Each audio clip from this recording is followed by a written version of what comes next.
live. We're going live, baby. We're going live. Hi, everybody. How you doing? It's Bruce here with Traveling with Bruce. How's it going? Welcome to some trivia. It's prime time Thursday trivia. Yeehaw! Hope you guys are ready. No cheating. Don't go on Google. Okay, here's the first question. We're going to start off with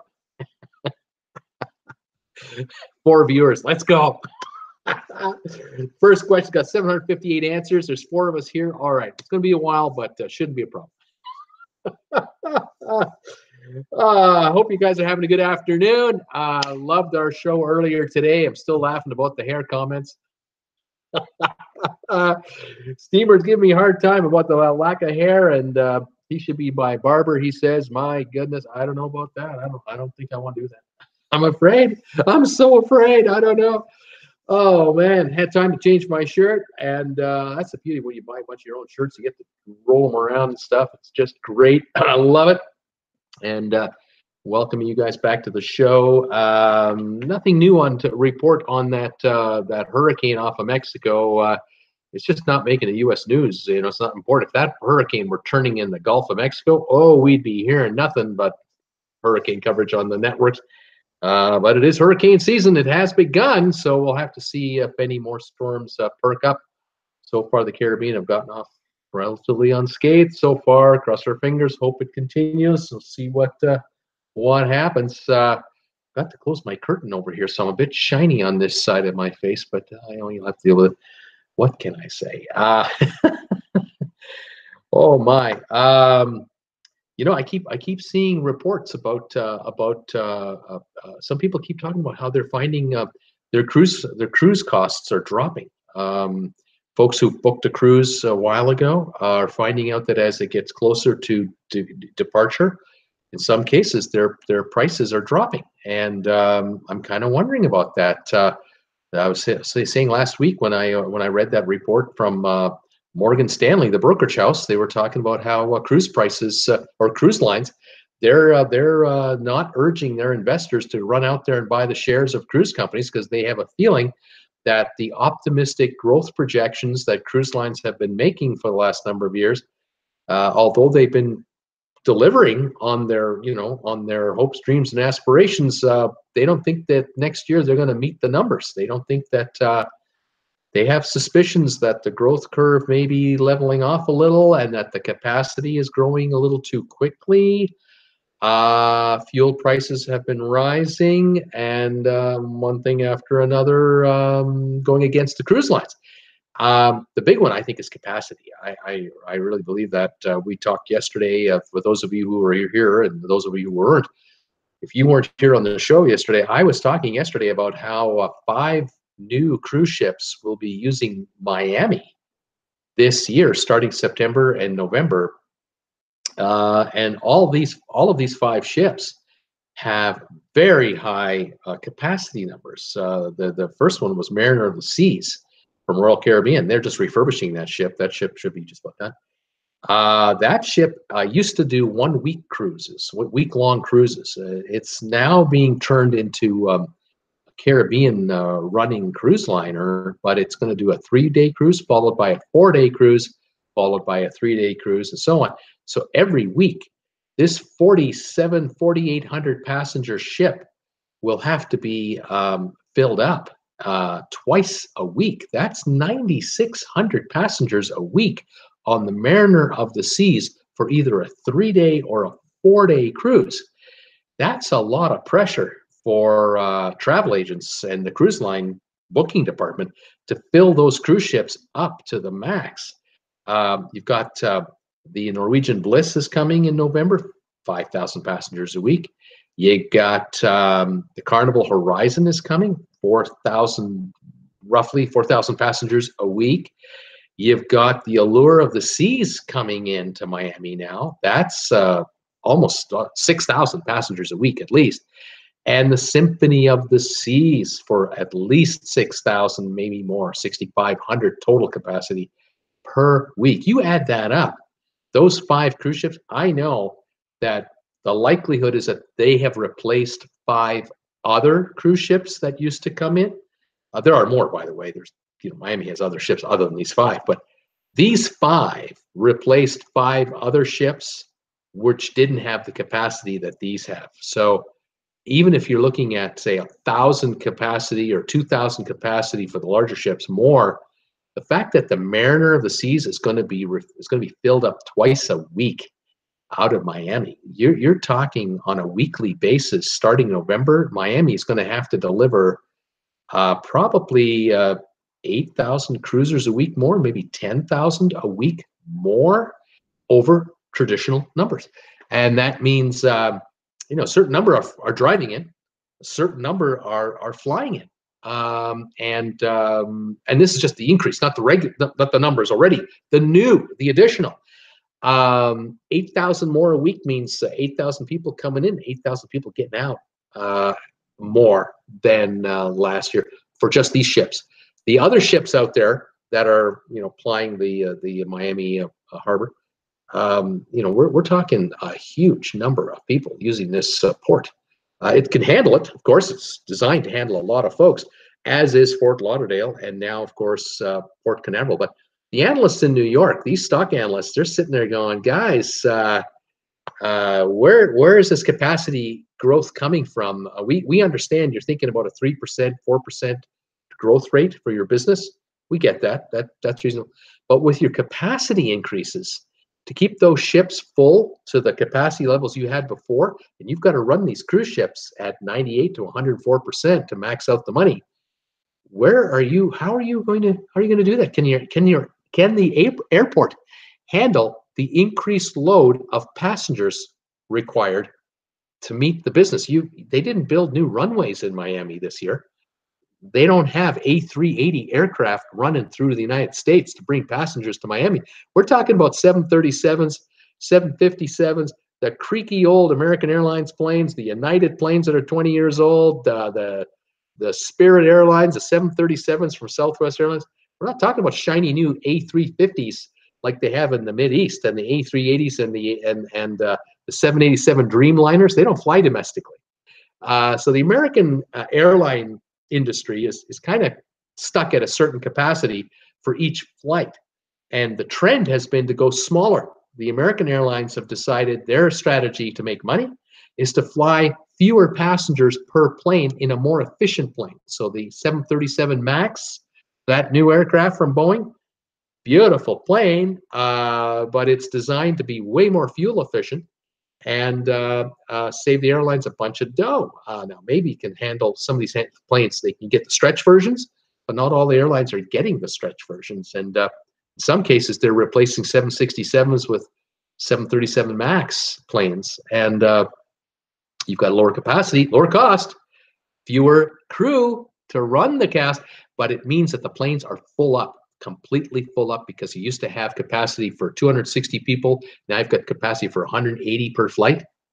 They're playing this game. Miami is going to be under increased pressure to deliver passengers. A lot of passengers might be flying in and out of Fort Lauderdale and then working their way to Miami to get to the ship because they can't get a decent flight into Miami at a good price.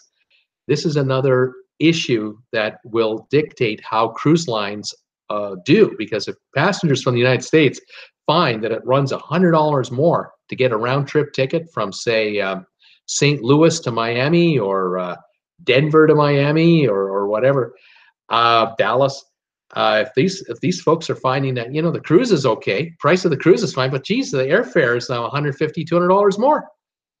We can't go on that cruise. We're just going to have to, we're going to have to delay it for a year, maybe go next year. Cruise lines don't want to hear this. This is not what they want to know. They don't own aircraft. They only own ships, and they can only get ships to the coast. They can't bring the ship inland to pick them up in St. Louis and get them on a cruise. You got to get those folks to the port. So it'll be interesting to see how this plays out going forward this next year and the year after. And these analysts in New York are kind of going, guys, we think you might be topping out here on the ability to get your passengers to these cruise ships. And if oil goes over $70 a barrel, goes to 75, 80 bucks a barrel, gasoline prices at the pump, how many folks out there, you guys, have you noticed your gasoline prices going up at your service station in the last 6 months or so? Yeah, we've all noticed it. The prices of gas Price of gas is up. The price of jet fuel is up. And if that happens, airlines are going to, guess what? Going to raise their prices. And if the airlines are raising their prices, gas is higher, which means car rentals cost more. Cruise ships will cost more to operate. It just adds up. And to get a passenger from Chicago to Miami in the wintertime to take a cruise, if they're paying $20 a week more to fill up their car, that's $1,000 a year more to fill up that car. That might bite into a cruise. It might not be a family cruise. It might be a cruise for just mom and dad and the kids at grandma and grandpa's house. Or, that means Disney cruises aren't going to be filled up to the top. That means the Royal Caribbean cruises with all the toys may not be filled right to the top. If Europeans are running into issues because of higher fuel prices, costing more to fly over to the United States, you've got that issue there. Of course, the cruise business in Europe might suffer as well. So these analysts are they're no dummies. They know their stuff down to a tenth of a penny a share. They can really run it. They really know how to run the numbers. Let's say hi to who's here and see if we're getting ready to play some trivia. Right now, I'm showing 23 folks are here. We got 12 thumbs up so far. Let's find out who's joined us so far. Throw us some thumbs up if you can, you guys. Peter Heckema, all set for trivia tonight. Bruce and Jordan. Hey, Peter. Tracy Dunlop. Hi, Peter. You're always first. Hi, Ann. Lots of rain coming down in Naples now. It's wet. Debbie Manuel is here. Hi, Peter and Tracy. Ready to play a game. Peter Heckema. Hi, Ann and Debbie. We're all set. Tracy, ready for trivia if this rainstorm doesn't disconnect my connection. Paul Wilgus. Hi, Bruce and all. And Jordan. As always, Debbie and Peter. Tracy Dunlop is ready. Hoping for the best. Seakeeper is here. Trivia. Woohoo. And Jordan. Go hair. Go. Go hair. Oh, it's going. It's going all right. It's going out the door. Since I was 18, it's been going out the door. Desi Wagner, hi, all driving and calling out trivia answers. Thomas Henry, hello, trivia players. And Jordan, hey, Tracy.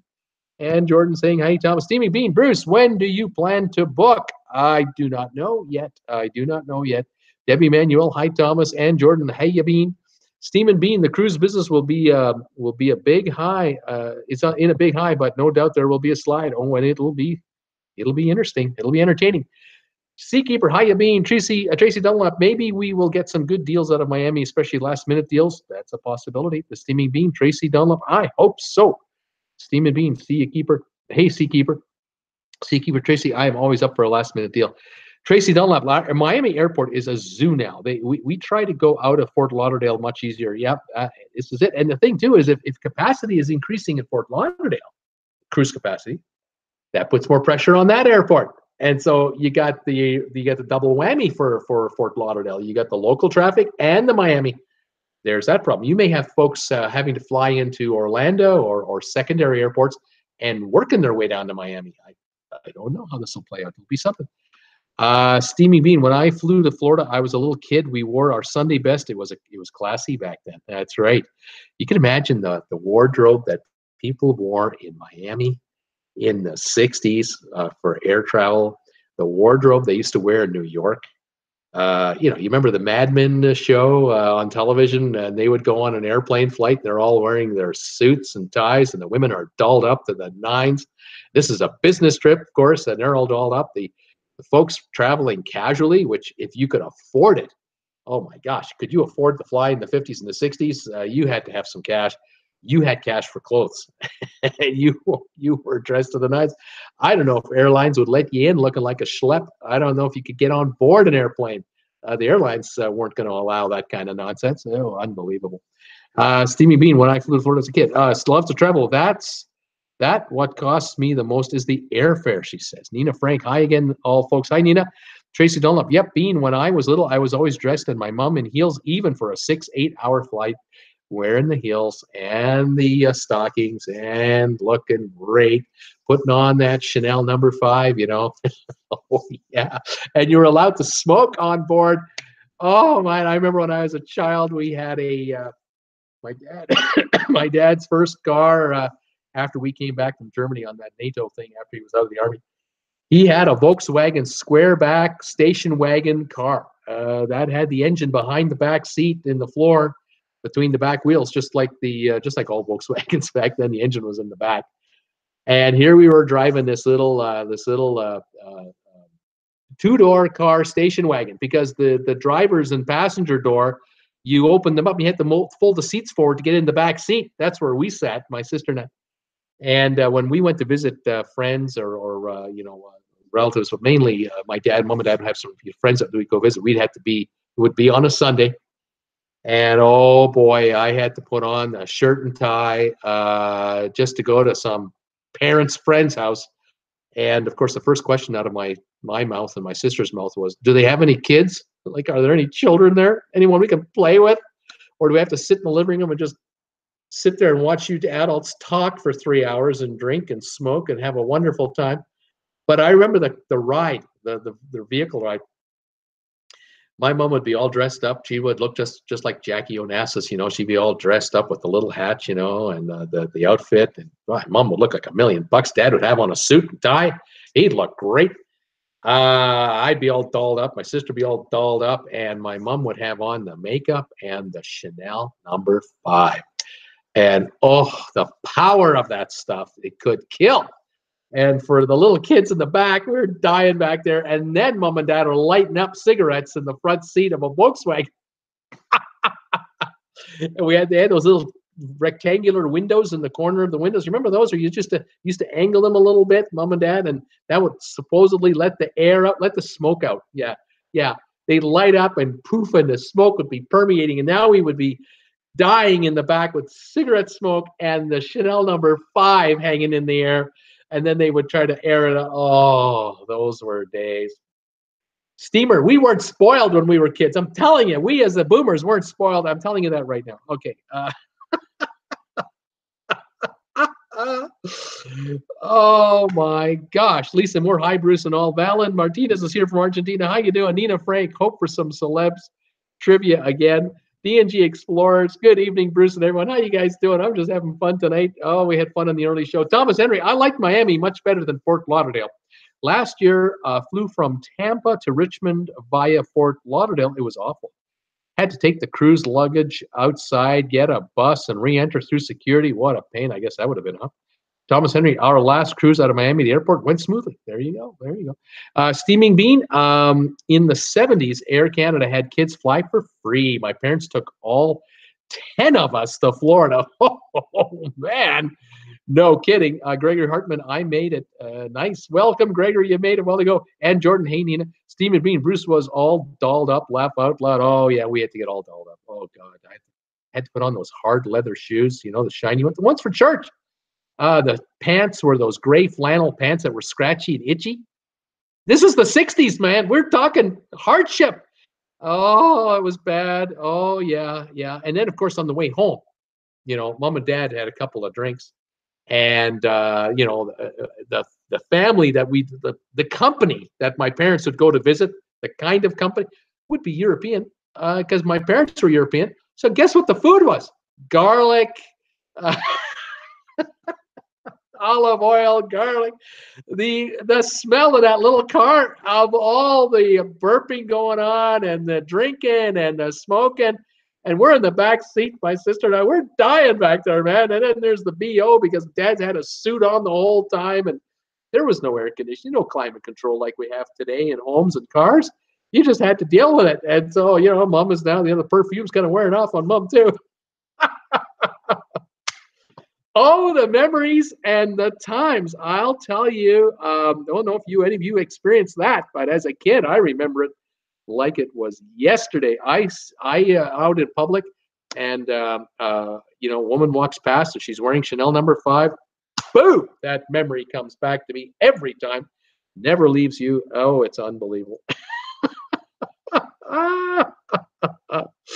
Seakeeper, we was poor. We didn't take vacations, much less fly. Steam and Bean, Fort Lauderdale by the sea is lovely. Nina Frank saying, hey, and Thomas Henry, I'd like to see little Bruce in a sailor suit. Yeah, I too. I didn't wear those. Debbie Manuel, Seakeeper, we did not vacation either. I feel like I missed out after hearing about all the vacations took while kids laugh out loud. Thomas Henry, same here, Debbie. Steaming Bean, Germans know how to cook pork. Oh, yeah. Yeah, and beef. And, oh, yeah. Oh, my mom could cook. Oh, yeah. Sylvia, hello, everyone. 72 and cloudy in Greensboro, North Carolina. Listen to the 5 p.m. show and gave you a thumbs up. Sylvia, thank you so much. And Jordan, when's the photo? When are the photos coming out? Laugh out loud. I want to see your kid photos. I want to see you as a boy. Oh my goodness. And you haven't sent me enough money. You just haven't sent me enough cash to make that happen. I'm sorry. Debbie Manuel Thomas, a sailor suit with shorts. Oh yeah, here we go. those and those red cheeks, the little hat, oh yeah, Nina Frank. Good memories though. Oh my memories. Oh my goodness. After my dad ran these two Volkswagen, he had two of these Volkswagen squareback um, uh, vehicles. Which, by the way, just so you know, what was his name? The actor who was in the movie The Graduate and Tootsie. You remember the actor who did Tootsie? That actor, when he was 20-something years old, he did a television commercial for the Volkswagen Squareback vehicle, and it's on YouTube. You can find it. But you think I remember his name right now, like on the spot? I can't remember it. Dustin Hoffman. Dustin Hoffman did a commercial as an unknown actor for Volkswagen Squareback vehicles. Anyway, after my dad drove two of those into the ground by burning the engines out twice, he got a Chevy Biscayne vehicle, 1964 Chevy Biscayne, 6-cylinder with the gear shift on the stick, like behind the wheel. What a boat that thing was! No air conditioning, vinyl seats. Oh, in the summer, was that thing ever fun? Oh, no tinting in the windows. Oh, no vent. Like the vent came in under the dash in the front seat, but nothing in the back. And my parents wouldn't let us roll down the windows. Oh gosh, I remember those days. Those are tough times. Traveling's a lot easier now. I'll tell you that right now. Hey, traveling with Bruce. Hi, all. Vicky's here. Hi, Vicky. Thomas Henry, that's the ticket. Debbie Manuel, I still do have the best kids memories. Debbie Manuel, Dustin Hoffman. There you go. Melody, Dustin Hoffman. You wanted some trivia, some celebrity trivia? I just gave it to you. Dustin Hoffman, who starred in the movie Tootsie with Dustin Hoffman. You remember some of the actors that were in that movie? There were a bunch of good actors in Tootsie with Dustin Hoffman. Remember who they were? There's a question for you. Laugh out loud. Hey, Vicky. Vicky is saying hi, Ann. Oh my goodness. The memories of being a kid and no seatbelts. You remember that? We didn't wear seatbelts. We didn't have to. The seatbelts in the Chevy Biscayne were stuck in between the back of the seat and the seat of the seat, the bottom of the seat, down below. And if you had to wear those things, they would have been covered in rust and dust. How did we survive? I don't know how we made it. Bill Murray, that's right. Bill Murray was in Tootsie with Dustin Hoffman. You remember some of the other actors and actresses that were in that movie? There were some good actors in there. Jessica Lange, right on. The love interest, Jessica Lange, that's right. I'm trying to remember what was the name of these characters. What did they call them? I'm trying to remember. I remember the boss that Jessica Lange had, the actor. The actor that Dustin Hoffman, he was the producer or the director, and he was chasing Jessica Lange all the time. Remember that guy? I know his name. There's Charles Durning, the father. Charles Durning, the father of Jessica Lange's character. That's right. Dustin Hoffman, the guy proposed to him. That was great. Debbie Manuel, the dude that helped Dustin dress like a girl with super deep voice. Dang. Who was that? Who helped him dress? Yes. I'm trying to remember that one too. Yes. Chelsea Keeper. Dame Edna. Was Dame Edna on that show? I don't know if Dame Edna was on that show. What role did Dame Edna play? I don't remember. But remember the boss? He was the director of the soap opera that was on there. Jessica Lange was stunning in those days. Excuse me. Yeah, she sure was. $1,000,000. She looked great, and it was just a great movie. Just so much fun. Just so much fun. A lot of one-liners came out of that show for sure. Excuse me. I remember the associate director or the producer. She was also a great actress, a veteran actress, and she had some good lines. I remember the cameraman. Somebody said when they were Terry Garr, who was always on Letterman. That's right, Terry Garr, one of Dave's favorites. I remember one of the first scenes they shot with Tootsie when he was all dressed up in female clothing, and the producer said, "Can you back up the shot? Can you back up the camera a little bit to not be too close to her?" He says, "Yeah, you want me to go all the way back to New Jersey?" Couldn't go back far enough to hide the wrinkles and the look of Justin Hoffman's face. Oh my gosh, that was funny. I think Dabney Coleman was the name of the producer, or the director, I guess was his title. Dabney Coleman. He played that slime bag who was hitting up on Jessica Lange all the time, going out with her and taking advantage of her. There you go. Melody M got it. Dabney Coleman. Remember that guy? Stephen Bean, great movie. Yeah, it really was. It was just a fun movie way back when. Oh my gosh. I'm not sure why did we get onto that topic? Oh, the Volkswagen, because the actor played did the commercials. That's right. Melody, he played in 9 to 5 too. That's right. He was the boss. He played that perfectly, absolutely perfectly. He played that role, and that was another good movie. That's right. I get a kick out of watching old television commercials on YouTube. I don't know if you folks do this, but boy, if you want to go back in time, you just enter in the search bar 1950s car commercials or 1960s car commercials. Oh wow, how they used to sell cars to us. And then you laugh at how they do it today, and you'll see similarities and differences. Oh, that's crazy. Vicky was saying that's when you laughed at movies. I hear you. You're right there.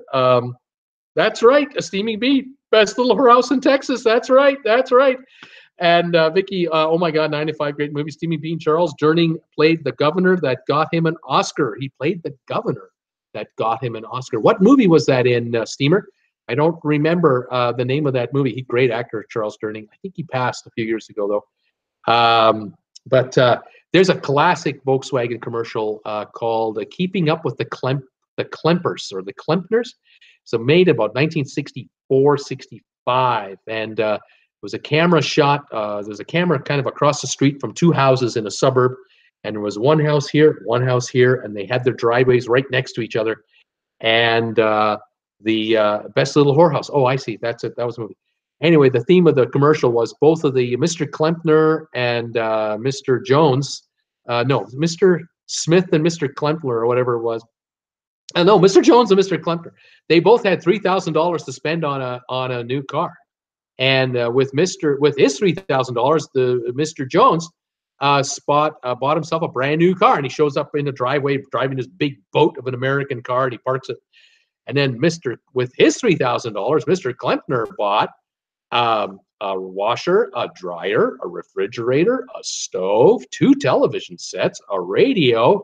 It went on, and these delivery men were walking up the sidewalk, up his walkway to his front door in his house. There were like 10 appliances and a brand new Volkswagen Beetle. And now Mr. Klempner now Mr. Jones has the age-old problem of trying to keep up with the Klempners rather than keeping up with the Joneses. Classic commercial from 1960. The Volkswagen was so ahead of the curve when it came to advertising. I love watching these old commercials and watching the old Ford commercials and the Chrysler commercials and the Chevy commercials. Seeing Doris Day trying to sell us Chevys, Chevys, and seeing America in a Chevy in 1954 and 55. Oh my gosh, old times. Best Little Whorehouse. Thomas Henry, a Best Little Whorehouse in Texas. That's what Charles Durning did. Charles Durning had some great roles in a number of movies. He did a great job. Loved it all. All right, let's play some trivia tonight. Are you ready for trivia? We got 23 viewers. We're ready to roll here. Let me just see on my computer here. Sorry, I just hit the wrong button. There we go. We've got 18 thumbs ups, 23 watching. Let's see how we do with some trivia questions. And let's go for it. Tonight, it's America loves Canada and Canada loves America. That's what the theme of this trivia thing is. I've got questions that have everything to do with Canada and the United States. And I thought, with all the talk of trade between our countries, I thought we'd have a little bit of fun tonight. And I thought I'd put you guys to the test. You Americans down there, most of you are Americans. Some of you are Canadians, but I thought I'd put my U.S. friends to the test. But I'm putting my Canadian friends and my Aussie friends and my other friends from all around the world to the test. Let's see what you can do here. Tell me if you can. Canada exports a lot of stuff to the United States of America, and the United States exports a lot to Canada. But I want to know if you can tell me the top 20 U.S. states that Canada exports stuff to. What states in the United States import stuff from Canada the most? The top 20 US states that import Canadian goods. I got the numbers. I got the names. Let's see what happens. Don't have to tell me what it is. You just tell me the states that in the United States import Canadian goods and services, and I'll tell you where on the list they rank. The top 20 out of 50. Let's see what we got. Debbie Emanuel is thinking Texas. You're thinking oil and gas. That's what you're doing. You're right. Number 2, oil and gas. Texas is number 2 on the list. $20 billion a year comes into the state of Texas. Do you know how many jobs in Texas are responsible because of that? Canadians employ so many Americans with this business. It's unbelievable. Not that Trump cares, but I'm just telling you. Peter Heckema, New York. Tracy Dunlop, New York. Seakeeper, New York. New York is... New York State is 6th on the list, $15 billion, 6th on the list. Minnesota from D&G Explorers. What about the state of Minnesota? Do they import a lot of stuff from Canada? 18th place on the list. They made the list, $4 billion, $4 billion. Ann Jordan is thinking Los Angeles. I'm thinking states, not cities. Give me states, please. Tracy Dunlap, Florida. What about Florida? That's, there's a lot of Canadians that come down there, but do we export a lot of stuff to Florida? Florida is in 19th place, $3.5 billion a year in imports from Canada. Sylvia is thinking New York. We got it. Debbie Emanuel, New York. We got it. Vicky, North Carolina. What about the state of North Carolina? It is on the list. Number 14, $6.3 billion. Lots of jobs in North Carolina depend on imports from Canada. Paul Wilgus, Michigan. Yeah, number 1 state. The autos, $23.7 billion of business imports into Michigan every year. Hundreds of thousands of jobs in Michigan depend on Canadian stuff. Absolutely. California, we have Tracy. Vermont, Seakeeper is thinking Vermont. It's right up there.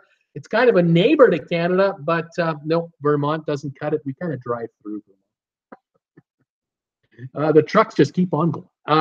Thomas Henry, is the Trans-Canadian Pipeline a go? Nope. No, not a go.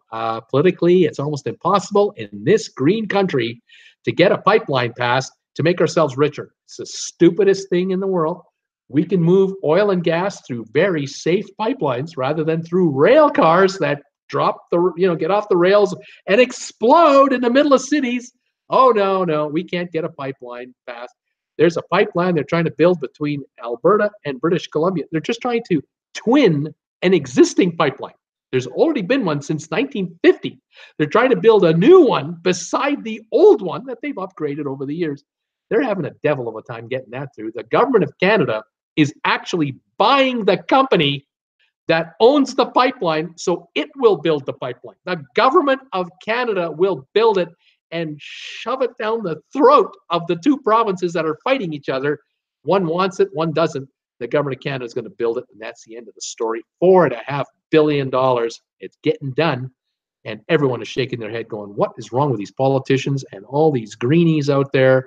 It's ridiculous, but it's, it's the passion of the environmentalists versus the good of the country, the practicality of the deal. It's insane. It's just insane. So much fun. Peter Heckema, what about Illinois? Bruce, is Illinois an importer? Yes. $15.9 billion a year going into Illinois. A ton of jobs in Illinois depend on Canadian products. Michigan, we've got from Tracy. Vicky. Vicky's asking me about Maryland. What about Maryland, Bruce? Is Maryland on this list? Sorry to say, Maryland is not in the top 20. Oklahoma, Thomas Henry. Oklahoma, what about that state, Bruce? No, sir. Oklahoma is not there. The oil and gas keeps on going to Texas, flows right through their on pipelines. The Keystone Pipeline is laid all through the U.S. It's been done for eons. There's only a few sections left for the Keystone to be done. Trump did get that through. Canada had been waiting for, what, 10 years for Obama to do it. Wouldn't do it. Unbelievable. Sylvia Swan, South Dakota. What about South Dakota? Do Canadian imports go there? Nope, they don't. Not big enough. South Dakota is not a big one. Thomas Henry, what about Kansas? Is Kansas on the list, Bruce? I'm looking for Kansas, and I'm not finding Kansas at all. Nebraska, Thomas Henry, Nebraska, home of Johnny Carson. Nope, Nebraska not on the list either. The pipe that's being put down in Nebraska is American pipe. It's American steel. That was the big argument from Canada during the Obama years. Just put this pipe. You guys are building it on your soil with your workers, your steel, your pipe. Nah, not good enough. I'm not approving it. Trump finally did it. It's one thing Trump got right. He got that pipeline approved anyway. Tracy Dunlop, how about Massachusetts, Bruce? Massachusetts, Boston, that whole region down there. Nope, Massachusetts is not a big importer of Canadian goods. Peter Heckema, California. Yes, sir. California, number 4 on the list, 16.2 billion. California has hundreds of thousands of jobs relying on goods from Canada all the time. Loves to travel. I didn't understand. It's all right. Tracy Dunlap, Pennsylvania. What about Pennsylvania? Yep, 8th on the list, $10 billion. Yeah, that's a lot of money going through there. Let's see who else we got. Louisiana, Debbie Emanuel. What about Louisiana? Beautiful state, gorgeous, fantastic people. Nope, not on the list for in the top 20. Seakeeper, Maine. What about Maine? It's a neighbor of Canada. Is there a lot of importing into Maine? Nope, we drive right through Maine and keep going. No. D&G Explorers was thinking Maine as well. Loves to travel. How about Arizona, Bruce? Arizona, the incredibly beautiful state of Arizona. Nope, it's not being used. Goods probably drive right through Arizona into Mexico. That's probably where they're headed. Loves to travel. Colorado, beautiful state. Let's see, Colorado. Nope, not on the list either. Seakeeper, Michigan. We already have it. Loves to travel. New Mexico. What about New Mexico, Bruce? Looking here. Nope, no New Mexico either. Nina Frank, Texas. Texas is number 2. We had it right off the bat. Seakeeper, Pennsylvania. We got it. Debbie Manuel, Minnesota. Minnesota. Did we not try Minnesota? It has been done. 18th on the list. We've got Minnesota. Ohio. Paul Wilgus, Ohio, number 3. Yes, $19.2 billion. They say the industrial complex is dead. Not in Ohio. 19.2 billion of imports from Canada. Car parts, yeah, transmissions and doors and trunk lids and hubcaps, and oh my God, 19.2 billion from into Ohio, and they're building cars there. Loves to travel. I'm just naming states. I have no idea. Loves to travel. Washington State. Let's go for Washington State. Looking for Washington State. Nope, Washington State is not an importer of Canadian goods to that level. No. Debbie Manuel, Washington. Nina Frank, not my cup of tea. Loves to travel. North Dakota. No. Tracy Dunlap, Georgia. Let's take a look here. Yeah, Georgia is number 15 on the list at $5.8 billion. Lots of work being done in Georgia because of Canada. Loves to travel. South Dakota. No. Sylvia, Idaho. I don't think so. Even though I go to Idaho, I don't sell anything to Idaho. I just buy stuff and bring it back. I guess you could say Idaho's a big exporter. Yeah, we'll get to that. Tennessee for Melody M. What about Tennessee? Yes, 9th largest state for Canadian imports, Tennessee. So a lot of goods go there, probably get remanufactured and go out. Tennessee makes a lot of money out of Canada. Loves to travel. Iowa. Bruce, what about Iowa in the United States? Nope, Iowa doesn't cut it. Ohio we have, Nina. Steaming Bean, what's the question? What states do Canadian exports go to the most? What the imports? What states import the most from Canada? I will name off the states you've got so far. Michigan, number 1. Texas, number 2. Ohio, number 3. California, Illinois, New York. Those are your top 6. I'm missing number 7. I've got Pennsylvania, Tennessee. I've got North Carolina. I got Georgia. I got Minnesota, Florida. I got a bunch of states. There's 20 I'm looking for. What states import the most from Canada? Loves to travel is thinking Ohio. We have it. And Jordan, Hawaii. No, they import Canadians for a week or 2 at a time, and then we leave. We don't sell them anything. We just leave our money behind. They love us in Hawaii. Seakeeper, Ohio, loves to travel. Nebraska, we've had Nebraska guests already. Debbie Manuel, top 20 states that import items from Canada. Beaner, Jim Thomas, Idaho. Sylvia, not Idaho, loves to travel. So am I. Just naming states. Steaming Bean, Wisconsin. We've already had that guest, I believe, and I don't think it was on the list. Wait a minute, we have not had it guest. It is a state number 12. 6.6 billion goes into Wisconsin from Canada. Nina Frank, South Carolina. South Carolina is number 20 on the list. 3.5 billion. A lot of parts go to South Carolina and get made into larger items. Jets being one of them with Boeing, and I believe Airbus has a plant down there, and there are auto plants in South Carolina. Paul Wilkins, the problem with pipelines is that all major leaks like we have in here in the U.S., you know what, Paul? It's not that bad. A pipeline leaks for a half a day, a couple hours. Alarms go off all over the place. The pipe is shut down. The cleanup is centralized and located. It's taken care of. Lives aren't lost. People don't die. The environment is protected. It's cleaned up. Pipe is rebuilt. It's good to go. Happens infrequently, rarely. Billions of gallons of fuel are going through pipelines right now everywhere we are living. And we rarely hear of a major catastrophe. We really rarely ever hear of it.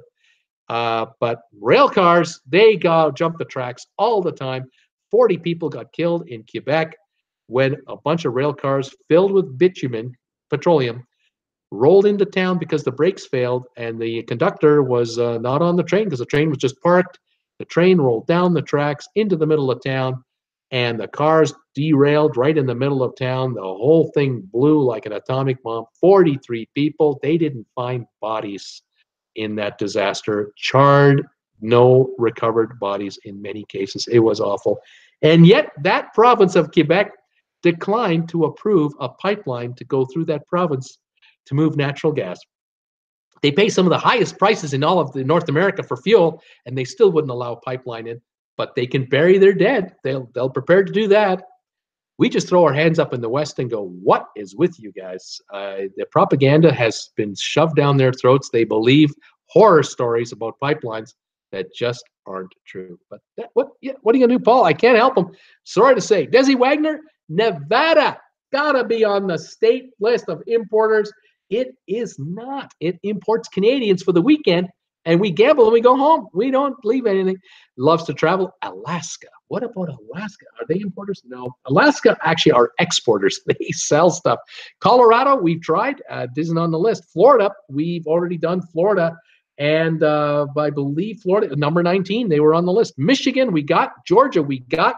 Washington, we tried. Texas, we've got. Oregon, I think we've tried Oregon as well, and it's not on the list. Alabama is on the list, 4.1 million. Alabama, going all the way down to Mobile. Desi Wagner, Maine, no. Steam & Bean, Massachusetts, already tried it. D&G, New Jersey. Yes, New Jersey's on the list, 13th. $6.3 billion of stuff goes to New Jersey. Steam & Bean, Washington, we did it. Desi Wagner, Wyoming. What about Wyoming? Nope, Wyoming not on the list. Not enough people to count. Richard C. Hawaii. No, Steaming Bean, Oregon. We tried it. Steaming Bean, Indiana. What about Indiana? Yep, number 7 on the list. $11.5 billion. Factories in Indiana. Assembly centers in Indiana. Whole bunch of people employed in Indiana because of Canada. Tennessee, we've got. Alaska, we tried. South Carolina, we just did. Did I see Ohio yet? It just came. It just went. New Mexico, we tried. North Carolina is another guest coming in here, not on the list. I need 1, 2, let's see, 3 more states. You guys guessed Washington State like 5 times. I forgot to tell you, it's on the list. It was 11th at $7 billion. You all got that one right. I'm down to only 1, 2 states to go. Let me triple check that news. Yep, I need 1 state that's famous for bourbon. And 1 state that is right in the middle of the country, and that's who I'm looking for. Let's see, Florida, Kansas, Nevada, Maine, Louisiana, Kentucky. Yes, Kentucky is the state, $7.5 billion in Kentucky. I need 1 state in the middle of the country. Alaska, Alabama, Buffalo, no, Buffalo's a city. Colorado, New Mexico, no. Virginia, no. New Mexico, no. Nevada, no. Penn State, no. Louisiana, Vermont, Oklahoma, Mississippi, Delaware. No, no, no, no, no. Missouri. Missouri is the answer right here. 16th overall, 5.2 billion. You got it. Licked, guys. You nailed it. Here are the states that bring in the most goods from Canada: Michigan, Texas, Ohio, California, Illinois, New York, Indiana. From New York up, it's 15 billion or more a year. Indiana, 11.5 billion.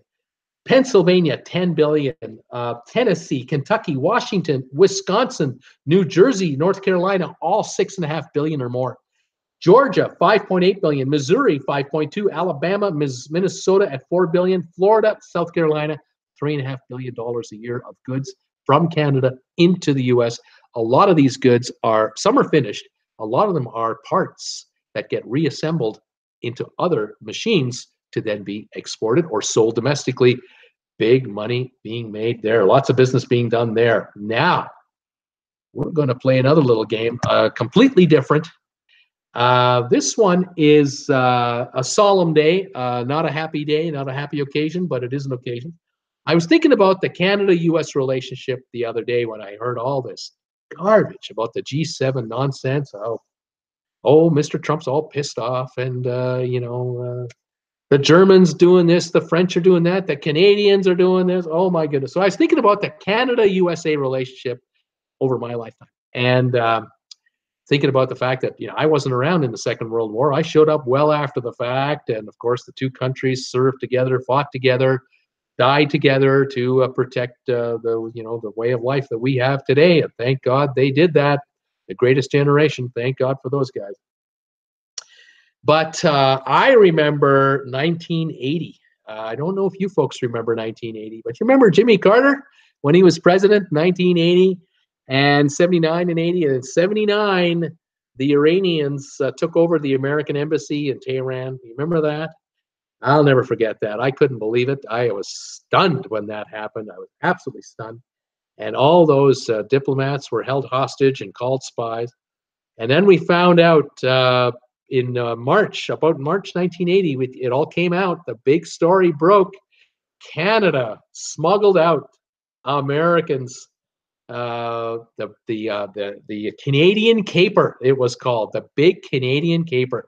The ambassador to Iran from Canada, Ken Taylor, and his assistants, they rescued, I believe it was 7 Americans who were stuck. They were out. They got out of the embassy before it was completely run over, and they ended up in the homes of Canadian diplomats in Tehran.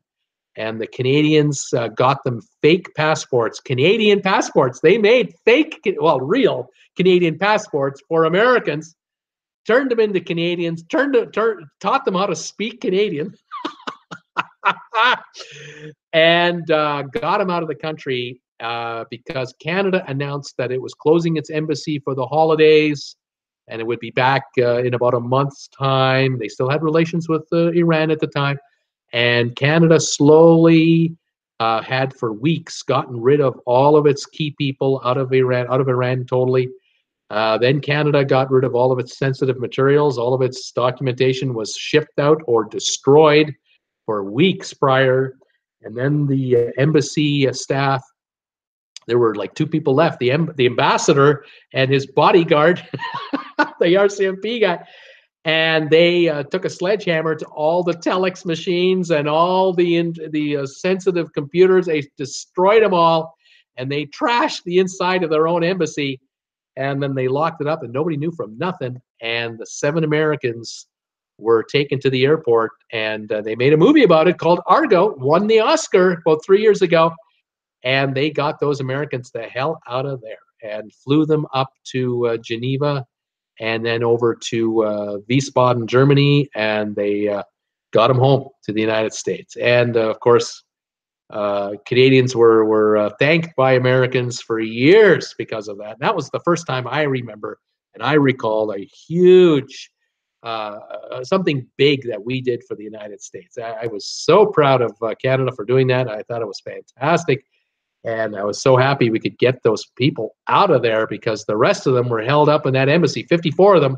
and it was not good. And it took, what, 440 days or whatever the heck it was to get them out. Ridiculous.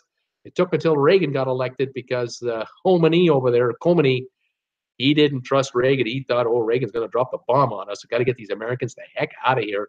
He could play with Carter, but he wasn't going to play games with Reagan. But that was an amazing time. And then the other one I remember, of course, more recent history, 2001, September 11th, 2001, 9/11, as we call it. That was a day that those of us living now, we won't forget, I'm sure. But I have a quiz for you guys. I have a trivia question to do with 9/11, and I want to see how you guys can pick up this one, how you can pick this one off. This one is easy for Canadians, but a little more difficult for Americans. And we're going to see just what happens here. I'm going to ask Steamer. Steamer, I want you to wait a little while before you answer any of these questions because you'll just have a field day with this one. And I want to leave this one open to my friends in the U.S. Here's the question for you guys. On September 11th, when the planes crashed into the Pentagon and the World Trade Center, the United States took the unprecedented step of shutting down its airspace completely, coast to coast. No planes were going to fly throughout the U.S. or into the United States and or out. And there were a whole bunch of airplanes over the Atlantic, over the Pacific, coming to the U.S. on regular scheduled flights because these planes were going to land starting at about noon, 1, 2, 3 in the afternoon. They were all coming in, and these planes had to be diverted. And a whole bunch of aircraft were diverted to Canada. And the Canadian government took over all flights that were going to fly into the U.S. and had them all land in Canada. Then the Canadians shut down their airspace. So all Canadian flights were grounded in and out. And I want you folks to answer this question. What cities in Canada did planes land in rather than landing in the United States on the morning of 9/11 when everything was shut down in like minutes? What airports in Canada did all of these planes land in? And let's see how you're doing. Steamer is going to sit in the sidelines. Thank you very much. Peter Heckema is coming in with Newfoundland. I'm looking for cities. That's a province. Very good. Peter then came in with Gander, the city of Gander, and he is correct. Gander is the place that got all the press. 38 aircraft landed in Gander. A city of less than 10,000 people had 38 planes land with 6,122 passengers and 473 crew. With no warning, 6,600 people showed up in a town of 10,000. One cop in the town, one RCMP officer, and the operation was called Operation Yellow Ribbon across Canada to take care of their friends. And these folks landed, had no idea why. Then when they landed on the ground, they were on the tarmac for hours because Canadian officials from Halifax and other cities were scrambling to get customs people to all these airports to clear all these foreigners, a bunch of which were Americans and from Canada and from Europe, to clear them into Canada. The folks were on the tarmac for hours, and they watched television, and they saw what happened in New York. And then they were stunned, of course. And now they realized why we had landed in Canada without any warning. We were in Canada. Now they knew. And then they were put up, and it was 3 days. Anyway, Gander, yes. Tracy Dunlap, Newfoundland. That's the province. Very good, Tracy. Thomas Henry, Vancouver. Yes, the city of Vancouver was the third most, 34 planes. Gander was actually number 2. Gander had 38 planes, not the number 1 airport for planes, but number 2. Vancouver, 34, and it had the most people because the planes that landed in Vancouver were headed for LAX, San Francisco, Denver, Seattle, Dallas, Houston, Phoenix, Las Vegas. These were large wide-body aircraft. 8,000 plus landed in Vancouver, all taken in by the locals to look after them for 3 days. It was all coordinated. Richard C., Toronto. He's looking for Toronto. Well, Toronto Pearson Airport, Canada's busiest airport, took in 14 planes. The planes had to land ASAP. And so all the planes over the Atlantic and Pacific landed as close to the ocean as possible to get them down. Planes in over land in Canada, if they were closest to Toronto, they flew them into Toronto and landed them there. Thomas Henry, Quebec City. Quebec City is, let me see, Quebec City. I'm looking for Quebec City. Nope, not a single plane landed in Quebec City. Seakeeper, Halifax. #1 airport, Halifax International. 47 aircraft of all sizes landed in Halifax from all over the place. Absolutely right. Seakeeper had Vancouver, correct. Paul Wilgus, Toronto, we got. And Jordan, Ottawa, not one. Not one plane landed in Ottawa, and I'll tell you why. It was a national emergency. It was a crisis. Ottawa's the capital. No planes were diverted to the capital of Canada because no one knew whether any of these planes were going to go there in the first place. And so Ottawa was restricted, cut off from everything, and planes had to land in other cities. So if any would-be terrorists were on international flights and were looking to crash land in Ottawa, there were no planes, zero, that would land in Ottawa, and none did during this emergency. Jim Thomas, Ontario, that's the province. Sylvia, I didn't know that. History lesson learned.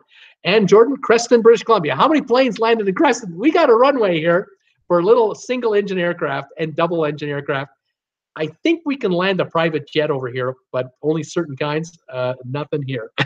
Seakeeper, Moncton. What about Moncton, New Brunswick? Yes, 10 planes landed in Moncton. Quebec City, not one. Sylvia, Steaming Bean, are you a history buff? Well, he's pretty knowledgeable about Canadian geography, and I wanted to give the rest of you guys a chance. Vicky, I agree with you. Sylvia, lesson learned. Tracy Dunlap, I agree that his story about Gander and how great the people were there. They made a Broadway play about it, still playing today. It's still playing about that story, playing right now. Tracy Dunlap, Toronto, we got it. Goose Bay, Seakeeper, Goose Bay. Goose Bay, let me take a peek here. Why am I convinced it's on my list? Pardon me one moment while I take a look. Yes, Canadian Forces Base, Goose Bay. 7 airplanes landed at the Air Force Base in Newfoundland as well to handle the overflow. Goose Bay. Peter Heckema, Montreal. Montreal had 2 airports take in passengers. There was the Mirabel Airport, which is the newer of the 2. They took in 10. And then there's Montreal Dorval, and it took in 7. That's the older airport that used to be the main airport for Montreal. Dorval now handles mainly domestic flights. Mirabel handles the international flights. But between the 2, Montreal took in 17 airplanes between the 2. Peter Heckema is thinking about Winnipeg. Winnipeg took in 15 airplanes in Winnipeg, Manitoba. 15 planes. They were probably flying over the Hudson's Bay and the Arctic past Greenland, and that's how they come down. And they were probably headed over Winnipeg all the way down to St. Louis, to Denver, to Dallas, possibly to, let's say, Salt Lake City, and even LAX through them. So they cut them right down to Winnipeg right now. So, Richard C. Working on a nuclear plant that day, we thought a plane was going to hit our plant, secured it, and blocked all access to the plant. Scary times, unprecedented. We never saw that coming. Debbie Manuel, oh, great answer, Ann. And Jordan, thanks, Debbie. Not bad for an Aussie. And Jordan, Creston, BC, gotta love that. Okay, a couple more cities I'm looking for. The largest city in Alberta is what I'm looking for. Then the second largest city in Alberta. The 2 cities hate each other in Western Canada.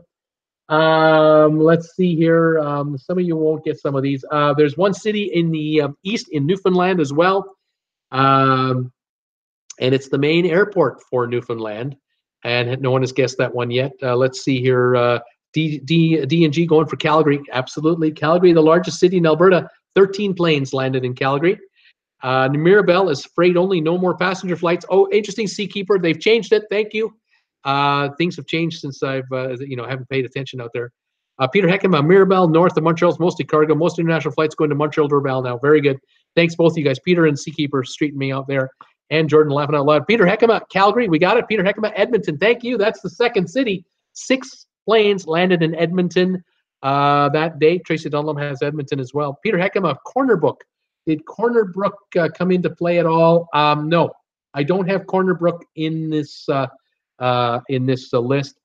Hang on, Americans, because I know most of these names you don't know them. Montreal, of course, you do know. Sylvie Son, okay, Steamy Bean can start answering. Okay, Steamer, fire away with any guesses you've got. Mary Ellen Shaw, we used to take road trips as a family.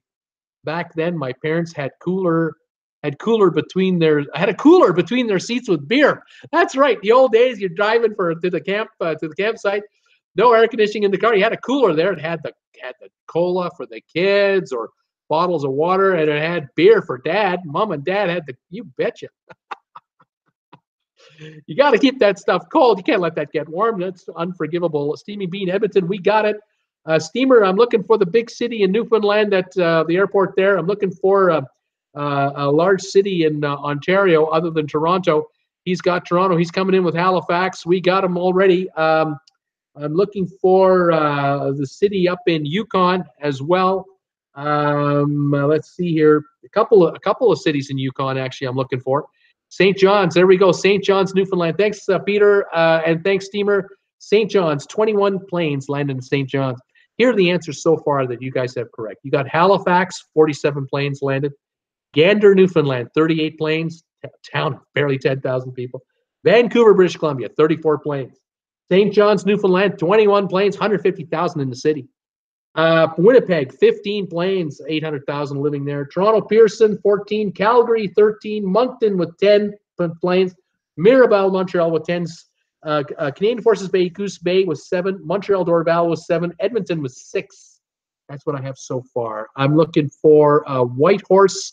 Steaming Bean has got Whitehorse and Yellowknife. You got both of them. Whitehorse had 2. Yellowknife had 1. These are obscure locations. Let's see, Yellowknife. I'm looking for one more place. There's only 1 or 2 left. Let me think here. This is all done. I need one more place here in Newfoundland and one in Alberta, way up north Alberta, way out there. Wonder if anyone can guess that one. That would be a tough one to get. Mexico took a bunch of planes that day. Also, that is correct, sir. Nina Frank, picking income. I have no what that means. New Brunswick, that's a province. Hamilton is a city. We've got Goose Bay, Newfoundland. No, not that one. Not Goose Bay. St. John's. Nope. The Alberta one I'm going to give away. It's Deer Lake, Alberta. No one's going to get this. One plane landed in Deer Lake. Why they had it land there, I do not know, but timing was everything. Get them down now. Kelowna, BC, no. The place I'm looking for in Newfoundland is Stephenville. Stephenville, I believe in Newfoundland, 8 landed there, and that completes the list today. Kelowna, Saskatoon, Regina, Steamer, well done. You got just give me a ton of. We're all done now. Here they are. 238 planes landed. An estimated 30 to 45,000 passengers made up this amount. The numbers have varied a lot because they kept detailed counts in certain cities. In certain cities, they didn't. But Halifax led the way with 47 planes. They would have landed within 2 hours, if that. Gander, 38 aircraft within an hour and a half. Unbelievable invasion of people in that poor terminal. The schools, the gymnasiums at schools were turned into shelters. People from the town of Gander were given the word by the local radio station. Families, husbands and wives started showing up at the airport with their vans, their vehicles.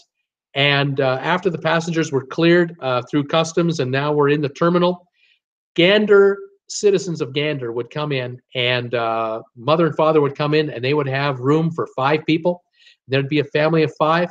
They'd come up to the family of 5 and say, "You're coming with us. You're staying at our house.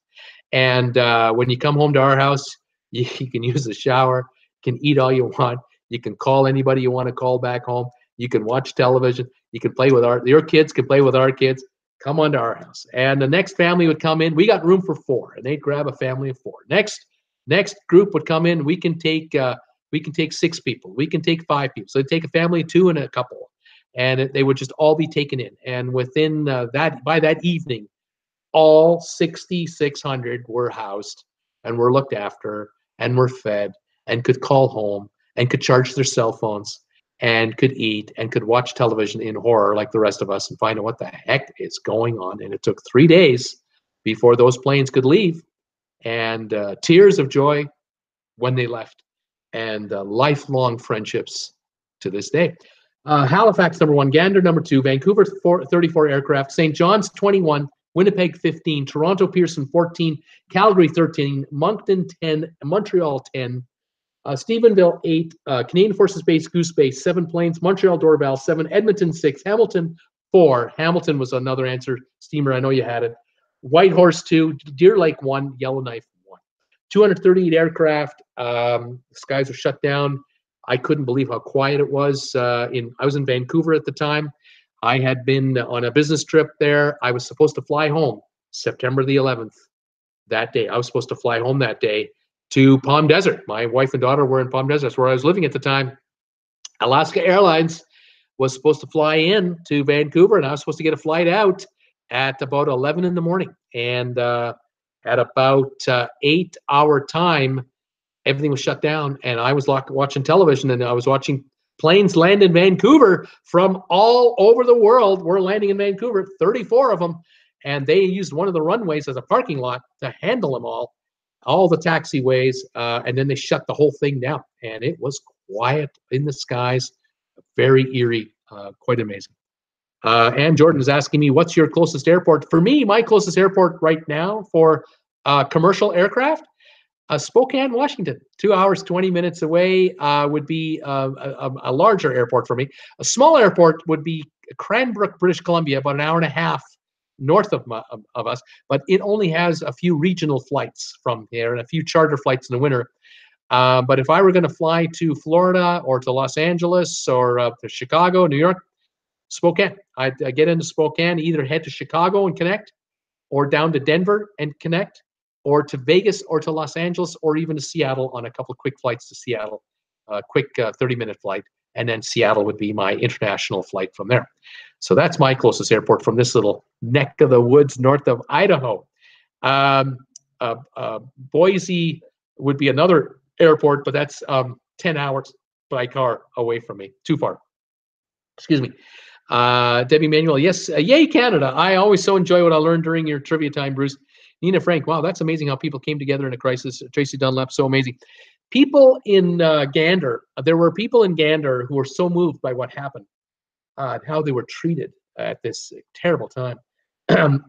They put together scholarships for Gander and Newfoundland-based children, so that when they graduated high school, there were scholarships waiting for some of these kids to go to college. They took it seriously. There are now people in the United States that summer and do a summer vacation every year in Newfoundland. They go back to Gander and they see their friends, and they have their Gander friends come down to the States and stay with them. There are lifelong relationships have been built because of this. Now, in the larger cities of Canada, the airlines stepped in immediately and looked after their passengers. They were put up in hotels and looked after. But in some of these smaller centers like St. John's, Newfoundland, Gander, Halifax, Moncton, Stephenville, the Air Force Base, Goose Bay, they looked after those folks too. Whitehorse, Deer Lake, and Yellowknife, very small numbers of aircraft. These folks were all looked after. The government of Canada was there to assist. The provinces were there, the cities were there, the towns were there, because everyone pitched in to look after. We were all horrified and outraged by what took place. Anything we could do, we would absolutely do it. Fantastic. There's a hope for humanity, Nina saying. It was really something. It was one of those silver lining stories we love. All right, I've got one trivia question left for you guys, and I'll put you guys to the test on this one. Earlier, I asked you, what states import most of Canada's stuff? Well, now, I want you to tell me what states export the most stuff to Canada. Canada buys more than it sells. Canada has a trade deficit with the United States of $8.5 billion a year. You combine the cost of goods and the cost of services, Canada actually spends more money in the United States than the United States spends in Canada. And yet, Mr. Trump, President Trump, He thinks it's an outrageous deal, and that America's getting ripped off by Canada's ripping off the United States. Canada sends more money to America than America sends to Canada all the time. Mr. Trump, where are you? Didn't you study when you were young? Unbelievable. So tell me the states that sell Canada most of the stuff. Who do we buy from? Peter Heckema is thinking New York. Tracy Dunlop is thinking New York. Number 3 state for exports. New York sells 17.7 billion to Canada. New York actually buys 15 billion from Canada, but it sells Canada 17.7. That's Trump's home state. His own state is 2.7 billion ahead. You don't get it, do you? Unbelievable. Oh my goodness. Debbie Emanuel, California. California is the #1 seller of products and fruit and vegetables to Canada. 27.8 billion going Canada's buying from California. California only buys 16.2 billion. California is 11 billion ahead unto itself. They're laughing all the way. Texas, Debbie Manuel. What about Texas? #4 state, 15.2 billion going to Canada. Canada's sending 20 billion down. We win against Texas. We're winning there because of all that oil and gas that gets refined. But of course, Texas is winning because they get to take the raw oil and gas and refine it and make a bunch of money on it by selling it as gasoline. Good deal for Texas. Vicky is saying Maryland. She's sticking to Maryland. She's not giving up. Is Maryland on the list? No, not even. They can't even sell enough stuff to Canada to make the top 20. Sorry. Wisconsin, milk and cheese. Does Canada buy Wisconsin milk and cheese? Wisconsin, I'm afraid, is on the list. Actually, I'm not afraid. They're on the list. Yeah. $4.1 billion. Wisconsin buys 6.6, but sells 4.1. And that's where Trump's all in a knot, because Trump is saying Canada has all these duties and taxes on their dairy farms, and we should be allowed to flood that Canadian market with all of our milk and just drive the Canadian farmer into the ground. And he'd be right. He would kill the Canadian farming community. Within 3 years, half the farms in Canada would disappear. Ain't going to happen. The farming lobby is so powerful because in the United States, what Trump doesn't mention is that the Farm Bill, you know what the Farm Bill is in the United States? All you Americans know about the Farm Bill. There's always a Farm Bill in Congress. You know what the Farm Bill is all about?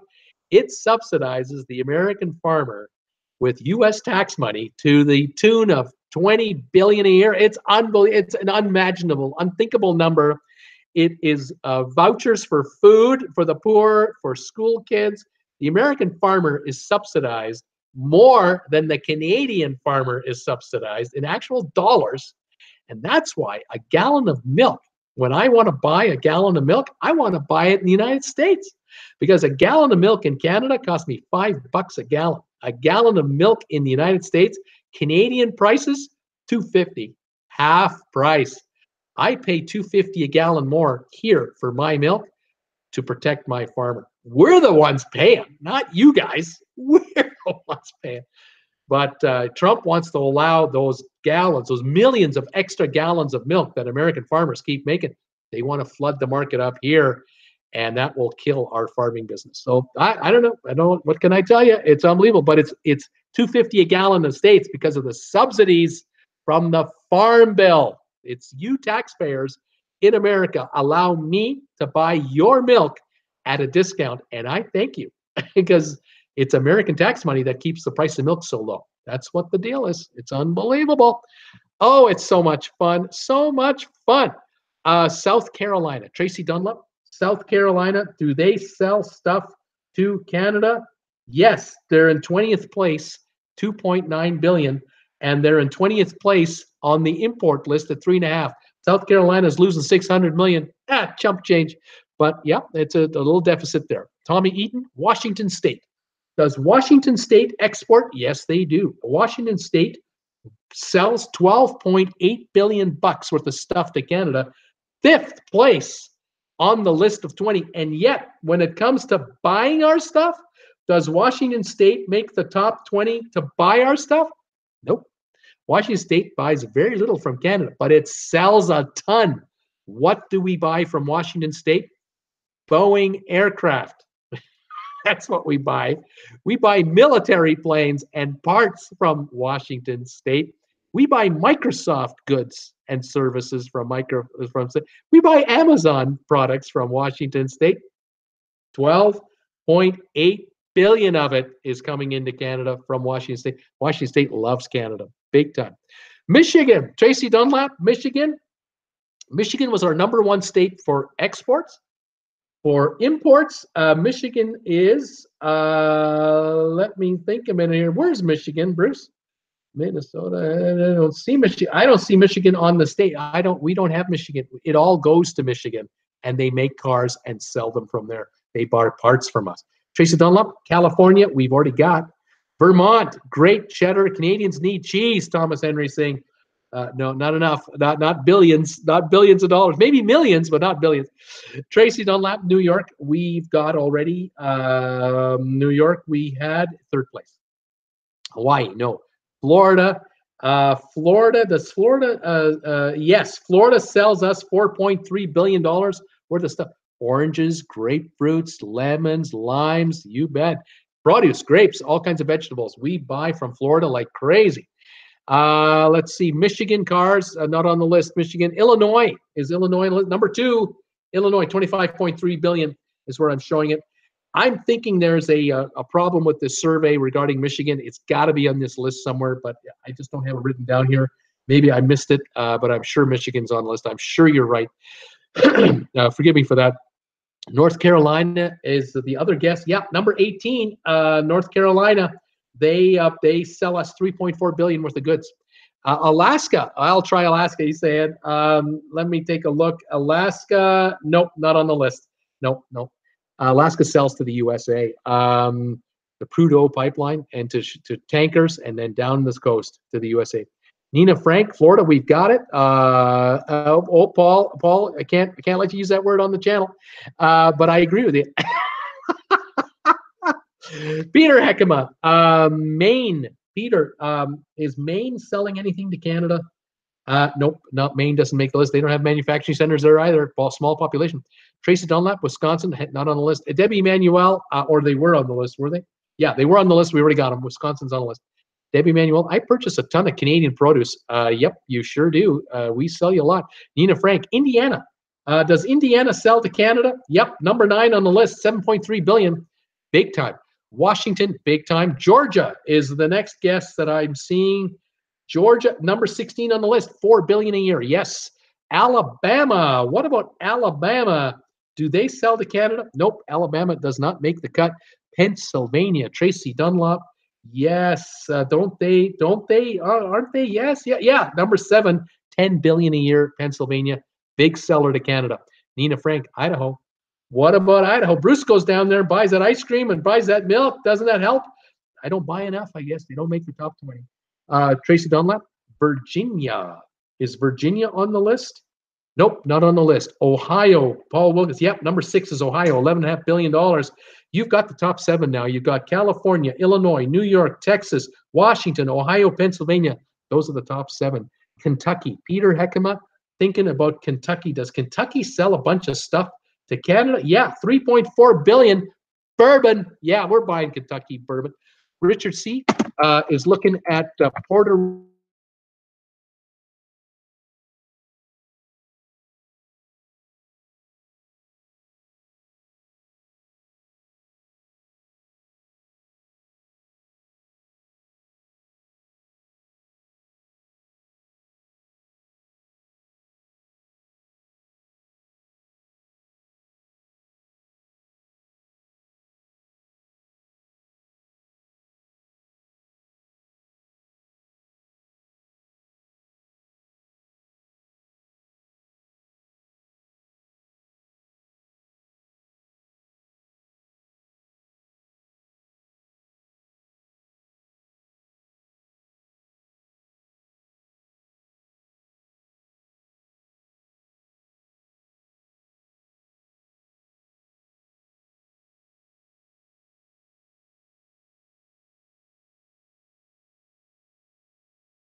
We're coming back. Are we back? Oh my goodness, I don't know. Let's see what's happening here. I hope we're back. Let's see what's going on. I'm trying to come back. Sorry, folks. Had the accident and shut her down. Let's just see here. Bruce is live. 14 watching. Let's see if we're back on here or not. Yay! It would be a chicken bake, not a. Bruce got mad. A storm coming in. Oops. Do you see me? Am I back on? I think I'm back on. Let's find out. Welcome back, Bruce. Thomas Henry saying, let's find out. I think I'm back on. Yeah, I'm back. I'm here. How you guys doing? Oh my goodness. I dropped my phone and it landed right on the wrong possible place. It hit the button. It shut my computer off.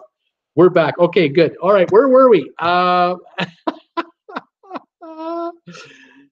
my goodness. I'm going to check my answers here. Here we go. Alrighty. We had Washington, Georgia, Alabama, Pennsylvania, Idaho, Virginia, Ohio. I know that. We did that. Puerto Rico. No. Nebraska. What about Nebraska, Bruce? Is Nebraska on the list? Welcome back, you guys. No. How many do I need? I need 1, 2, 3, 4, 5, 6 to go. Okay. Hawaii, no. Illinois, we got already. And Jordan, 150%. How is that fair on the farmers? Why so much? It's unbelievable. It's not on the farmers. It's on the export of milk into. It's on the import into from the United States to Canada. Canada is saying, look, it costs us $5 a gallon to make milk. You guys can sell milk for $2.50 because you get the farm bill. You help those farmers with the subsidies for the cows, the corn, the feed, and all that stuff. And it costs the farmer so much less to make milk in the U.S. than in Canada. We have to protect our Canadian market, and that's what the big spat is about. Donnie wants the whole enchilada. Canada saying, nah, not going to happen. It makes up 1/10 of 1% of all imports dairy. It's so tiny, but it's a big political deal. It's a great way to get votes in Wisconsin for Trump. Let's see. And Jordan, North Dakota, Bruce. Is North Dakota on your list of states? Nope, not on there. I buy milk at Lil Germans, sell it for less than $2.60 a gallon for whole milk. Milk in Kentucky, 98 cents a gallon. They're giving it away. Giving it away because of the American taxpayer paying for it. Nina Frank, North Carolina, we got it. Nina Frank, Washington, we got it. Nebraska, we got it. Bruce, all tariffs should be removed by all countries until it is. Then each government should use tariffs to protect their citizens. I agree. I think all subsidies should be eliminated. It would be great if you could do that.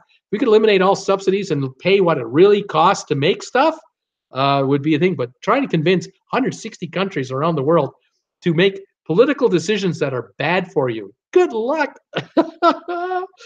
All right, where did he go? They're saying Bruce just did something. No video or sound. The spider attacked. Oops, laugh out loud. Storm coming in. Bruce got so mad he went bye-bye. He pulled the cord. I guess America didn't sell enough internet to Canada. Vicky, all of the cable stuff.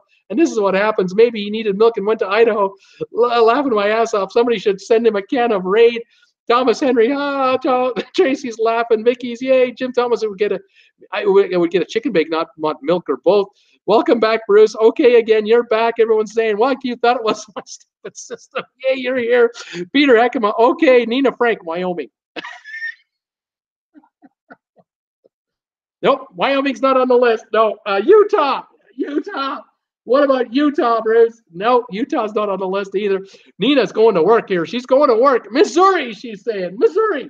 Yes, Missouri is the 19th place state. $3 billion they sell to Canada. What about Kansas, she's saying. Kansas. Have you got Kansas, Bruce? Kansas. I don't have Kansas either. And that was my last chat that I've had. Oh, my gosh. Am I even on with you guys? I don't even know. Is there anyone still there? I hope I'm alive. I'm showing 14 viewers on this feed. Oh, it's so funny. I'm loving this. Oh, my goodness gracious. Yeah, you're all here from before. We're all there. I still need a few states. I'll give you some hints and see if you can figure them out. Oh, my gosh. This is fun tonight. Okay, Nina went with Kansas. Peter Heckema went with Texas. What about Texas, Bruce? Is that a state on the list or what? Texas, we already have it, not in the fourth place. What about, let's see here. What did he say? Hey, Tracy, yes, you're on. Debbie, yay, Nina. Richard, see, you lost us. Oh, no. And Jordan, I agree, Richard. Nevada. Nina Frank is thinking Nevada.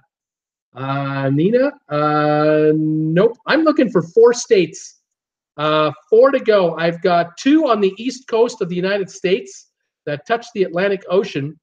And I've got 2 middle states after that. And Nevada is not one of them, too far west. And we'll see if any of you can get this. Illinois, we already got Illinois, number 2 on the list. Let's see. States that sell to Canada, 2 on the east coast. Oklahoma is another one. That's a middle state, but it's not the one not one of the ones I'm looking for. I'm looking for a state awful close to Kentucky, very close to Kentucky. New Jersey is a guess. New Jersey is correct. Number 10 on the list. $7.3 billion New Jersey sells to Canada. Tracy Dunlop, Georgia. Georgia we had at number 16 already. New Jersey we got. Delaware? Nope. Another state on the coast of the Atlantic coast. North Carolina? Nope, we already guessed it. Looking for north of North Carolina, north of North Carolina, north of Delaware, north of New Jersey. Alabama is south, but not quite right. Florida, not right. Maryland, no, not Maryland. North, I'm looking north. Tennessee, yes. Tennessee is a middle state, $5.1 billion in sales. I'm looking for a state now north of Tennessee to get this one done. I'm looking for a state north of New Jersey to get it done. Arkansas, nope. North of New Jersey, north of Tennessee. Looking, not Virginia, not Louisiana, not Virginia. Looking for a state on the Atlantic coast, north of New Jersey on the Atlantic coast, north of New York State on the Atlantic coast. And I'm looking for a state that is north of Tennessee. It is north of Kentucky. It is north of Illinois. It's north of Nebraska. Let's see. We got Kentucky here. We already have Kentucky. North of Kentucky. North of Pennsylvania. As a matter of fact, it's west and north. The other state I'm looking for is on the Atlantic Ocean. North of New Hampshire. Just a little north of, a little south of Maine.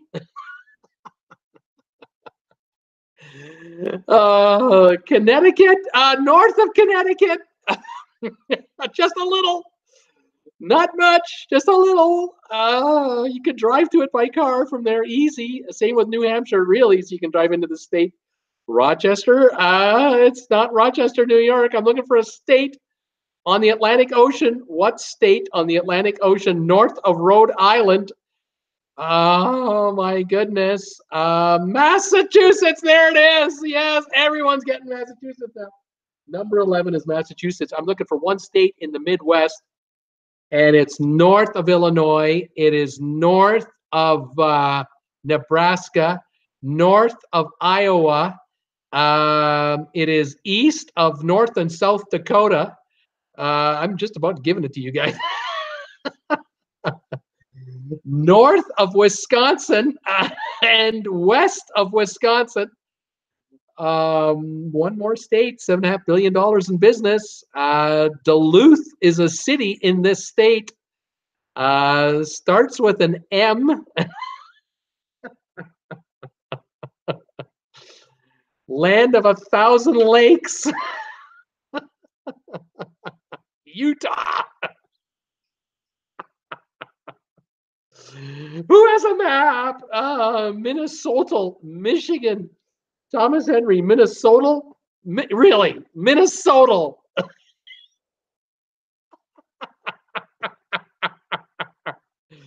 Thomas, your spelling is god-awful. Michigan. It's west of Michigan and north. Rhymes with the last part of the state. Starts with an M and ends in Oda. Minnesota. There it is. And Jordan has got Minnesota. Duluth, Minnesota. Yes, Minnesota is 8th on the list, and that completes this quiz. Oh, I put you guys through the paces tonight, didn't I? Minnesota. Debbie Manuel. Dang, I live here, and guessing I need to study a map. You Americans, you're so local. It's incredible how local you guys are. You're so local. In Canada, we got to study everything. We got to watch what everyone's doing because we're so tiny. We could be nailed by anybody. Here are your final states for exports to Canada. Number one, California, 27.8 billion, and they get the tourists on top of that. It's incredible. Illinois, 25.3 billion. Chicago and area are getting rich from Canada. New York State. Michigan is in here somewhere, and I apologize. It's got to be in here because it's a car state. I'm sure they're in the top three, but for whatever reason, my list is all screwed up. I've got Texas, Washington, Ohio, Pennsylvania. That's your top seven. Then I got Minnesota, Indiana, New Jersey, Massachusetts, Tennessee, Florida, New Hampshire, Wisconsin, Georgia, Kentucky, North Carolina, Missouri, and South Carolina. That's your top 20. Pretty good stuff. Thomas Henry, typos. Tracy Dunlap, me to Deb. Steamy Bean back, had to photocopy stuff. Steamer, you've been spared this one. Ann Jordan, Yahoo. Tracy, well done. That was hard. Laugh out loud. Vicky, welcome back, Steam Bean. There's your three quizzes for the night. You guys did fairly well, I have to admit. And on the 9/11, that was not bad from the United States to pick off a bunch of these Canadian airports. You did fairly well, I have to admit. Pretty well done, guys. Really appreciate it. We Canadians, we love Americans. I mean, we just love Americans. We just hate the Canadian American politicians. We also hate Canadian politicians. Believe me, we hate our Canadian politicians too, although sometimes we cut them a bit of a break, but we just love our American friends to death. We love you guys, and we love coming down to spend some time with you guys, hang out down there, and enjoy the geography, the sights, the prices. We love it. And of course, we love Mexico too. Canadians are just crazy about going to Mexico, whether we're flying down there to an all-inclusive resort or whether we're taking a cruise and we're getting some stops down there. We love Mexico and Mexicans. We also love Central America very much. And of course, the Caribbean. Oh my goodness, Canadians and the Caribbean. Oh, wow. We love the Caribbean. There was actually a politician in Ottawa in the 60s and 70s who wanted to have Canada annex an island nation in the Caribbean. It was, I believe it was the Turks and Caicos, if I'm right. It was near Bermuda, near Bahamas. The Turks and Caicos were, they're protectorate, British protectorate. And there was talk that the Turks and Caicos would join Canada, that they would become a province of, at least a territory of the country anyway. And he was pushing the Parliament to have a vote on it. Why don't we vote on it and put a plebiscite to the Canadian people, put a vote to the folks in the Turks and Caicos and see if they wanted to join Canada. If this would have happened by 1970, and they would now be part of Canada for the last 48 years. But he never could never get it through because he wasn't in the governing party at the time. At the time, Pierre Trudeau was the prime minister for the Liberal Party of Canada, which his son today is. Justin Trudeau is the head of the Liberal Party.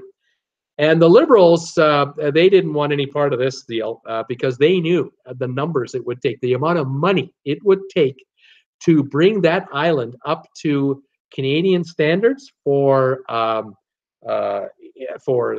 power, telephone, insurance, banking rules, everything else. The country, the territory down there was a banking center. It was an offshore banking and insurance center. No income taxes being paid. And the amount of money that they would have to charge these poor people in taxes, and then the Canadian government would have to subsidize that territory to make the budget work. The Canadian government was broke in the 60s and 70s because the socialists, the liberals with Trudeau, Father Trudeau, was spending money on all kinds of social programs up here and borrowing it from anywhere he could get it from internationally. And it drove Canada into a serious recession by the time the 70s finally, when they came around, and the part of the 80s. So it never happened.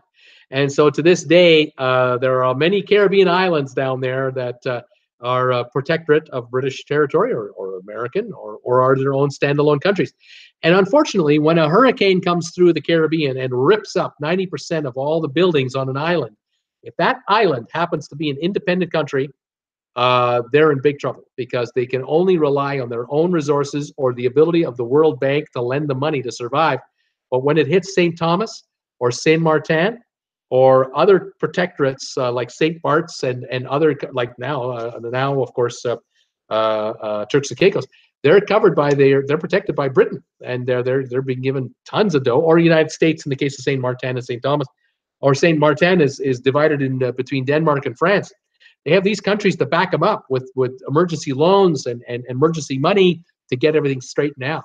But countries like Grenada and other small independent countries who get whacked, they are in big trouble. They need help from the Western world to get by. Anyway, there you go. Let's see here. Let's see if we go through. We Americans love Canadians too. Don't love the politics. And Jordan, does that include Commonwealth countries? Does it include Commonwealth countries as far as the UK or Canada? Canada is part of the Commonwealth. We have the Queen on our money. She's on our money. And Jordan, politics is confusing. Peter Heckman, they should have done it. Look at all the money that would have been remained in the country. Maybe if they'd have made Turks and Caicos a special tax zone for Canadians, I don't know how it would have worked out. The Canadian Treasury would have gone bankrupt. Middle class Canadians would fly to Turks and Caicos and put all their money down there and wouldn't pay Canadian taxes. Up here, we'd go broke. I don't know how that would work. That would be a tough one to figure out. I don't know how it works. Unbelievable. Anyway, there you go. A little bit of history for you tonight. Canadian American history, more modern than old. But of course, in the latest few years, when Afghanistan was happening, Canadian forces were there, and a lot of Canadians died down there in Afghanistan, fighting alongside their American pals, and a lot of Canadian graves up here from the Afghanistan deal. It's a sad story, and it's too bad. Of course, Canada was involved in the Desert Storm in 91, 92, when President Bush, the elder, led that campaign. Canada had jets down there, personnel, frigates, you name it. We were proud to do it. We're proud to work with you guys. But right now, it's a little dicey. Just a little dicey. Justin is kind of standing up for his country, and well, Donnie boy don't like it. Donnie doesn't like it. What are you gonna do? What can I say? It's so much fun. And Jordan, Canada, UK, Australia, etc. Yep, we're all Commonwealth. New Zealand and Jamaica, we're all Commonwealth countries. Absolutely. Queen on the money. Debbie Manuel, another great night, Bruce and everyone. So love trivia days. Stay safe, everyone. Hope to hear from everyone tomorrow. D&G Explorers learned a lot today. Great live show. Thank you again for all your support for my channel, for all you guys. You guys who joined me on trivia night are some of my diehard viewers. I love you. I appreciate you going to my Amazon links and buying stuff on Amazon and making sure I get a little royalty from those guys. Thank you very much. Thank you, all of you, for acquiring some of this stuff. I love it. I posted a new one today. We got the polar bear logo up today on the store. Check out the polar bear stuff. Thank you also for the contributions that come into my my PayPal donating account. Thank you for that. Also, for all of you who do that, I really, from the bottom of my heart, I appreciate it so much. And again, thanks for joining my channel and retweeting my tweets and sharing my Facebook video postings and all that stuff. I love it. It's great. It helps the channel grow, and it makes it a lot easier. I appreciate it. Anyway, there you go. Tomorrow is Wednesday. We're on at 5 o'clock, and guess who's on? La Lido Loca is on tomorrow night at 5 o'clock Eastern. Got him on the show. I'm looking forward to having him on. It should be a lot of fun. And we'll talk to those guys. We'll see how many of their folks come over to this channel. I'm not sure if the Lido Locos people know that the Lido Loco is on my channel tomorrow night, but we'll find out. And I'm looking forward to having some fun with those guys tomorrow. So there you go. This is tonight's show, June the 12th, 8 o'clock prime time trivia is done. Canadians love Americans. Americans love Canadians. The politicians, the heck with those guys. We're having fun. Thanks for joining me tonight. This is Bruce with Traveling with Bruce. And Jordan, have a great night. Nina, Peter, Debbie, Vicky, everybody, have a great evening. Thanks for joining me. We'll see you guys tomorrow at 5 o'clock Eastern time. And you guys take care in the meantime. We'll see you later. Bye for now.